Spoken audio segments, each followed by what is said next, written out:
هذا الفيديو غادي نحاولوا نشوفوا شكون عنده افضل سمعه وكارير في اليوتيوب المغربي، وغناخذوا هذا الشيء سواء بالاستمراريه او العلاقه الزوينه ديالو مع البيبلي. واول واحد نقدروا نبداو به هو بنسنس، واللي ميمكنش تكون ما طلعش لك شي مغامره ولا شي رياكشن على الفيديوهات ديالو. بنسنس اللي عنده واحد الشخصيه مميزه وكيفاش كيخلي الفيديوهات فيهم واحد المونتاج اللي بسيط، والحاجه اللي تخليك تدخل في الريتم المغامره، والحاجه اللي خلات بنسنس يتميز على باقي اليوتيوبرز اللي في نفس المحتوى ديالو هي مصداقيه الفيديوهات ديالو. فالاغلبيه غادي يكونوا شافوا الفيديو اللي دار على واحد الضريح اللي كاين في السلا واللي حرق فيه كاع السحر اللي كاين تما. كل شيء تحرق يا ربي، تبقى اي ساحر اي واحد سحر شي واحد يا ربي تبقى لي السحر ديالو يا ربي. ولا في واحد الفيديو اللي كان مشى لاندونيسيا وقرر انه يبوس واحد الجثه اللي محنطينه مده 5 سنين. الله يرحمك اخاتي فاطمه. نو نو نو نو نو نو الله يرحمك اخاتي فاطمه. الله يوسع عليك. بالنسبه تكون كان عنده شي معدات ولا طاقم من موراه، فانا متاكد انه كان غادي يوصل للعالميه. فين الا شفتوا واحد الفيديو اللي سماه هو مغامره الموت، فين عاس تحت اخطر ممر في العالم. كان صح حتى شي واحد يدير بحالي، راه وليت كنشوف شي وحدين كيديروا بحالي. عافاكم من قلبي، ماشي زعما حاسدكم ولا شي حاجه، الله يسهل عليكم وبغيت لكم كلشي باغي لي الخير، ولكن ما ديرش بحالي. عافاك، راه ماشي انسان عادي، انا ماشي انسان فهمتيني. انا بالنسبه كيتميز واحد الشخصيه اللي متواضعه اللي كتخليك تقرب ليه بواحد الشكل غير طبيعي. فغنزيد نقول ايوب الجاد اللي عنده كون كان موراه شي طاقم وشي معدات مزيانين غادي يكون وصل للعالميه. ما حدناش بدنا الجاد، فما كاينش يوتيوبر غادي يبريزونطي لينا الجاد ديال فاروق لايف، يوتيوبر اللي قدر يوصل اكثر من 1,700,000 مشترك في القناه ديالو. فالقناه ديال فاروق لايف كتعتبر واحد القناه اخباريه، فكون متاكد اللي قلبت على شي موضوع فغتلقى فاروق سابق كل شيء ودير عليها فيديو. والحاجه اللي غادي تخليك الا دخلتي شي فيديو ديالو ما غاديش تحس بالوقت حتى كتلقى الفيديو راه تسالى. والجاد اللي عند فاروق لايف ملخص كامل في الانترو ديالو اللي تيقول فيه ديكاس اي واحد مشاهد وما عندناش مع الكسالى. وما خاصناش ننساو المجهود اللي كيعطيه التيم اللي مع فاروق، خصوصا من المينياتير والمونتاج. ثلاثه اللي زيد الدور اللي عندهم حيدان زكريا وطوكسي. زكريا كيشد الفيديو كيقطعوه وكيقسموا ثلاثه البارتيات، كياخذوا وحده وكيصيفطوا جوج للدراري الاخرين باش تنسالوا الفيديو في وقت قصير بزاف وتوصلوا به في اقرب وقت. وكتجي المرحله اللي موراها ولا اللي قبل منها على حسب النهار فين كنصيبوا مينياتور اللي كيتكلف بها السي ريكاردو، اي حاجه متعلقه بالديزاين. بعض المرات الفيديو كنقدروا نحتاجوا فيه شي ديزاين ولا كذا صايبوه هوانين. الا كان فاروق خدام مع التيم ديالو باش يخرجوا لنا فيديو بكاليتي وبالزربه، فنور الدين الشينوي غادي يخرج بواحد الكونسيبت من الجنب واللي ميمكنش ما يكونش طلع شي فيديو ديال الشينوي تبع الشينوي.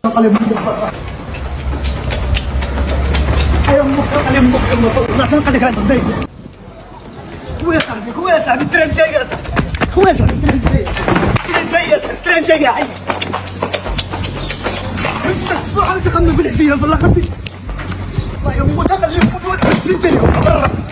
الكونسيبت اللي فيه كيلعب دور ديال المهن المغربيه بواحد الطريقه كوميديه، والحاجه اللي ميزات الشينوي انه كيلعب ولا كيمثل دور ديال الشخصيات بوحدو، الحاجه اللي عجبت البيبليك المغربي. فمن البدايه ديال رمضان بقى كيحط فيديوهات كل نهار وكيفاش كيبان لك كيهز بوطه عامره وكيجري بها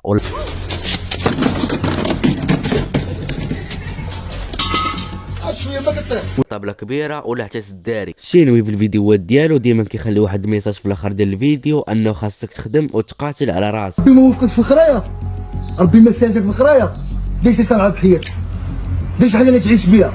راه الانسان غادي تيكبر، الوالدين راه ما دايمنش باش نقول لك، الوالدين راه ما دايمنش. اللي بغيت نقول لك بقاش دايخ، تعلم دير شي حاجه بحياتك. هادشي اللي عجب الناس بزاف وخلاه يخرج في واحد الفيديو ويقول هذا الكلام. التفاعل ديالهم كومونتيرات زوينين بالترحيب ديال الوالدين ديالي.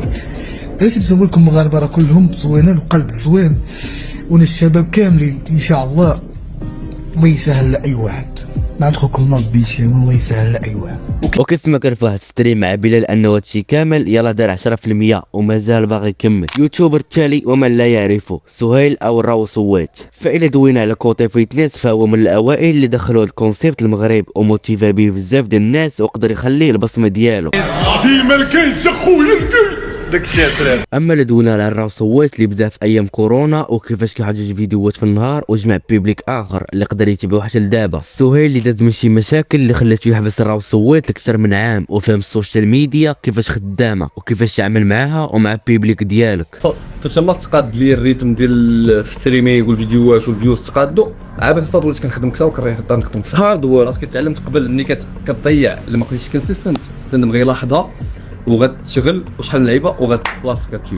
فمورا ما رجع من بعد عام ديال الغبره غيرجع للستريمينغ في تويتش وقدر يرجع الريتش القناه ديالو. السؤال اللي خلاه يرجع بلاصتو انه كيحترم وكيعرف كيفاش يتعامل مع البيبليك ديالو، وهادشي شفناه في الكومونتير وشفناه كيفاش بادر على الكلاش والمشاكل، ولا خدم تقريبا كل نهار ستريم كيدوز واعر، وهادشي خلى الريسبي ديالو يزيد الفوق. ويوتيوبر السابع بيرمون اللي قدر يجمع قاعده جماهيريه كبيره بواحد الكونسيبت متقون لا من ناحيه الصوت او الصوره. فبيرمون تجرب واحد الروايه اللي سميتها خوف، ولا قدر بيرمون يلقاها ويعاودها بالدارجه المغربيه وبواحد الطريقه اللي واعره. اللي متعلق به قلت لها باش نجيك للصراحه انا ديجا سمع على هذه القضيه هذه وعارفك مزيان علاش كتهضري، ولكن عمري توقعت انه واشم يقدر يحفز هذه القدره هذه. قالت لي لا عندك درايه بهذه القضيه هذه، يعني انت عارف اللول الكحل شنو كيعني؟ قلت لها كيعني الموت. قالت لي واه هنايا دابا انا مشكلتي شفت الموت الكحل كيدور بثلاثه من اعز الناس لقلبي وماتوا بعد مده قصيره وانا باقا حاسه بالضيق وشاني بالضمير. والشخصيه ديالو بيرمون قدر يخلي الناس تتبع الروايه وعرفوا عن الطريق ديالو، مع الرغم انه في السابق كان كيعاود القصص والاحداث الواقعيه. لطيه ولقيتي شي مونيكا وعجباتك كننصحك بلا ما تشريها، حيت انت ما عارفش الماضي ديال ديك المونيكا وشنو مخبعه موراها. ولكن من بعد ولا كيعاود الروايات، هادشي اللي خلى الكاتب ديال الروايه براسو وبغى يتلاقى به ويجي المغرب على ودو، واتفقوا مع بعضياتهم يديروا واحد الميتا في المعرض الكتاب اللي جاو ليه بزاف ديال الناس. بيرمون تقريبا عنده 0 يوترز، محبوب بزاف عند الناس بالطريقه اللي كيحاول يتقرب بها من المستمع. داك الشيء نيت اللي يخلينا ندوزو بلا فريحه. يوتيوبر اللي قدر يطور من المحتوى ديالو اللي داز من الميكرو تروطوار. علاش تحت في الفريند زون شنقولك داكشي شي بقى او درتي شي غلط اللي نقدروا حنا الا عاوتاني ما نطيحوش فيه انا القدام خويا نسولك شنو الفريند زون. البودكاست ساعه انا تنعاود ديك لي ديتاي بنادم ولا تيتاثر بان واه كاين واحد المراكشي تيعاود ولد الحرام داكشي ديالو بتكوميك بطريقه السبان لايف زنقاوي، ديك اللعبه تحس براسك قاعد في الدرب. الستريم بلا الرياكشن ديالو كيعجبو الناس اللي كيتسناو ديما يدير شي رياكشن على فيديوهات اللي دايرين البوز ويعطي فيهم الراي ديالو، ومع الرغم من الستوري تايم اللي كيعاود وكيخلي فيها الضحك والنصائح اللي تقدر تنفعك. بلا يقدر يجمع بيبليك كبير في واحد الفتره اللي صغيره وخلى الناس تامن بقدرات ديالو. بطبيعه الحال نقدروا نشوفوا هذا الشيء من خلال الارقام اللي كتهضر عليه، والضيف الوحيد اللي ولا كيدير بلال هو كيغبر بعض المرات. هادشي اللي كيخسر ليه الريتش ديالو واللي خاص يبقى ديما في الساحه. والا وصلتي حتى لهاد البلاصه ما تنساش دير لايك وكتب لي في الكومونتير يوتيوبر المفضل ديالك. في اخر شافوني في شكل وقالوا بيزار، في اخر وسط بلادي طالب ضيف الله. في اخر شافوني في شكل وقالوا بيزار، في اخر